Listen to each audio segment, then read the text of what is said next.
Shalom, holy brothers and sisters. Welcome to Parsha Perspectives from Binah, Kfulah. This week's Parsha is Parshat Ki Tavo. And this week's Parsha also opens with many consequences of behaviors, as we had several Parshas ago when we had God telling us, if you do this, then this will happen. And if you do that, then that will happen.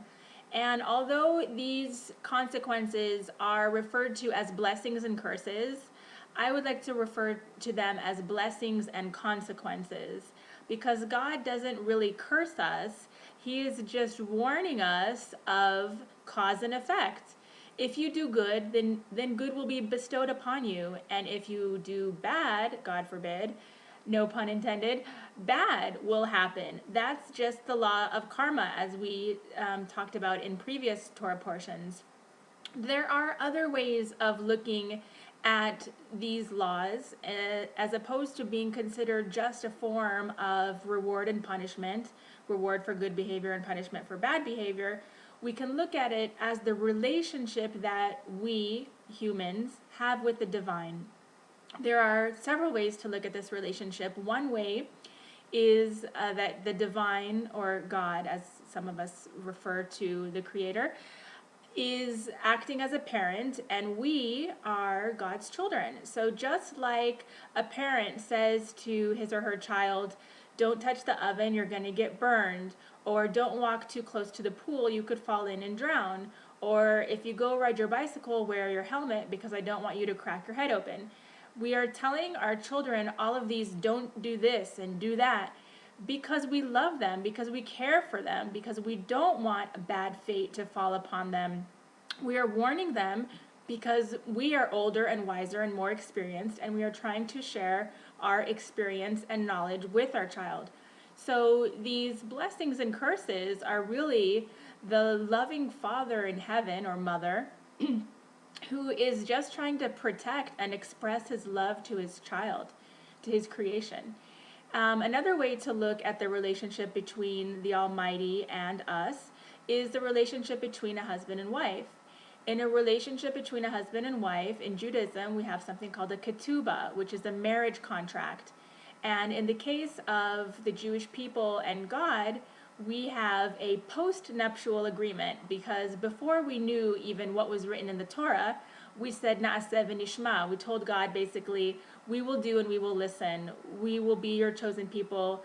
We don't know exactly what it is that you want from us, but because we have faith that what you want is for our best, we will accept your will.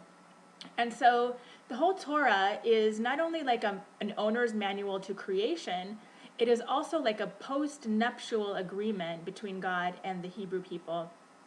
Another thing that is mentioned in this week's portion is the concept of serving God with joy.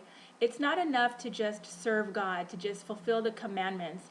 God doesn't want us to be robots. He doesn't want us to just do things automatically without having our heart and soul in it. And in fact, we learn that many acts of destruction befell the Jewish people because they did not serve God with happiness. They were just doing things kind of automatically, and God does not want this type of service. It's not that destruction happened because the Jewish people were not following the Torah. They were following the Torah, but they were not performing the commandments with joy, with happiness, with desire. They were just doing it because they were scared of the consequences, and God does not want us to serve him out of fear of punishment. God wants us to serve him out of love. Another thing in this week's Parsha is it says that there are 32 curses, or as I positively reframe it, as consequences in this week's portion. And on the surface, we already discussed what it means, that if you do good, good will happen, and vice versa. But on a deeper Kabbalistic and esoteric way, according to Jewish mysticism, there are 32 consequences in this week's Parsha, which correspond with the 32 pathways in the Kabbalistic tree of life.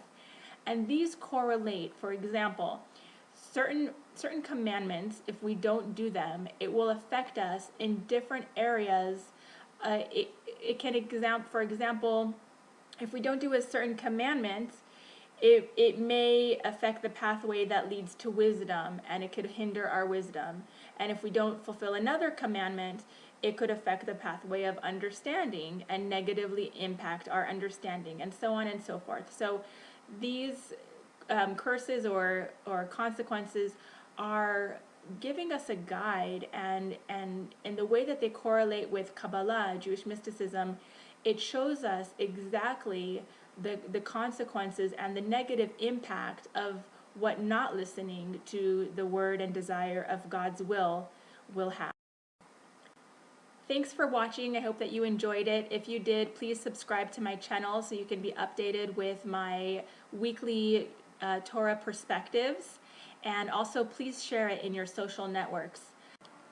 So naturally the question arises, if I can't serve God joyously, should I bother to serve God at all? And the answer is yes, you should absolutely fulfill every commandment that you can, even if your heart and soul is not in it. Because hopefully with repetition, eventually your heart and soul will be in it, and the rewards are well worth it. It is said that what is the thing that benefits a person most in this world? Is it money? Is it his family? Or is it the fulfillment of positive precepts, or precepts in general, of the Torah? And the answer is that when a person passes away in the world to come, their money is useless. They don't need money in the world to come. The money cannot serve them. When a person passes away, their family can help them in a sense when they pray for them, when they say Kaddish, and when they do good deeds in their honor. It helps to elevate the soul. But the thing that helps the soul the most is the good deeds that a person did while he or she was alive. Every single good deed that we do creates an angel in heaven. And when we pass away, those angels come and testify on our benefit. They testify to our merit and tell God why we deserve to be in heaven and not somewhere else, God forbid. So absolutely, even if you can't do the commandments with joy, do them, and hopefully eventually the joy will follow. The following video was made on the 18th yahrzeit of Reb Shlomo Carlebach, and it is a custom to get together and say words of Torah and stories and sing and just really serving God with joy. So enjoy us singing praises to God, joyfully expressing our connection with the Creator. Shabbat Shalom.